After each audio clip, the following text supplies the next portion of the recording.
नमस्कार. इझी कुकिंगमध्ये आपलं स्वागत. आज आपण बनवणार आहोत मिक्स डाळीची आमटी. अतिशय पौष्टिक अशी ही आमटी असते. तर त्यासाठी इथे आपण या 4 प्रकारच्या डाळी मी इथे वापरलेल्या आहेत. तर ही तुरीची डाळ आहे. त्यानंतर मी इथे चण्याची डाळ घेतलेली आहे. ही सालवाली मुगाची डाळ घेतलेली आहे आणि मसूर डाळ घेतलेली आहे. तर या बाकीच्या डाळींचं प्रमाण तुम्ही तुमच्या आवडीनुसार कमी जास्त करू शकतात. तुरीची डाळ मात्र 1 वाटी ठेवायची. आता यामध्ये आपण पाणी घालून घेऊया आणि या डाळी आपल्याला स्वच्छ धुवून घ्यायच्या आहेत.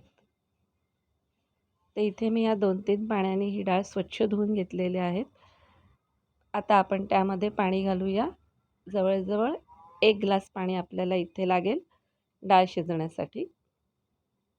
त्यामध्ये थोडीशी हळद, पाव चमचा हळद घातलेली आहे आणि 1 टोमॅटो बारीक चिरून घातलेला आहे. तुम्हाला आवडत असेल तर तुम्ही इथे कांदासुद्धा घालू शकता शिजताना. आणि आता आपल्याला ही डाळ कुकरमध्ये 3 शिट्ट्या करून घ्यायच्या आहेत. 3 शिट्ट्यांमध्ये आपली ही डाळ छान शिजते. तर कुकर गार झालेला आहे. तुम्ही बघू शकता आपल्या डाळी छान शिजलेल्या आहेत. सालवाली मुगाची डाळ घातल्यामुळे याला हे ग्रीन कलर आलेला आहे. सालवाली जर नसेल तर तुम्ही साधी पिवळी मुगाची डाळसुद्धा वापरू शकतात. पण सालवाली डाळ ही पौष्टिक असते. तर आपण आता ही डाळ घोटून घ्यायची आहे.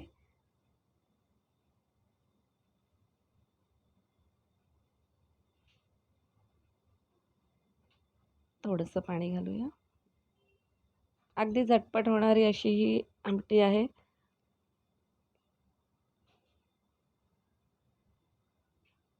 आपण फोडणीची तयारी करूया. त्यासाठी आपल्याला पॅनमध्ये साधारण 1 ते 2 चमचे तेल घ्यायचं आहे. त्यामध्ये आपण मोहरी घालून घेऊया आणि मोहरी आपली तडतडली की त्यामध्ये आपण बारीक चिरलेला लसूण घालूया. फोडणीतही तुम्हाला आवडत असेल तर तुम्ही कांदा घालू शकतात. 1 चमचा जिरं,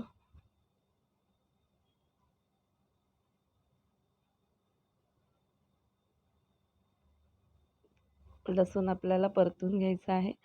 आणि जर तुम्ही कांदा लसूण खात नसाल तर नुसती मोहरी, जिरे आणि कढीपत्त्यावर पण फोडणी देऊ शकतो आपण. कढीपत्ता घातलेला आहे आणि पाव चमचा हिंग घातलेला आहे.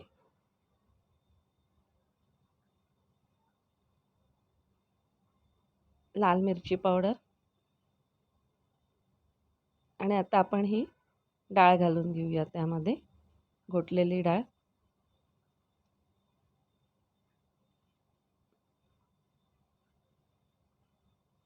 अजिबात फार मसाले इथे वापरलेले नाहीत. तरीसुद्धा ही डाळ तुम्ही बनवून बघा. टेस्टी लागते, खूप छान लागते. सर्व डाळ आपण घालून घेतलेली आहे. पाणी घालूया.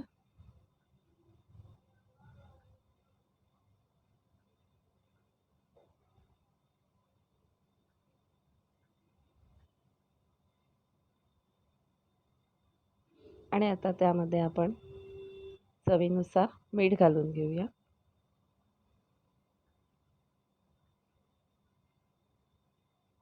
गॅसची फ्लेम आपण मोठी करून या डाळीला आपल्याला चांगली उकळी काढून घ्यायची आहे.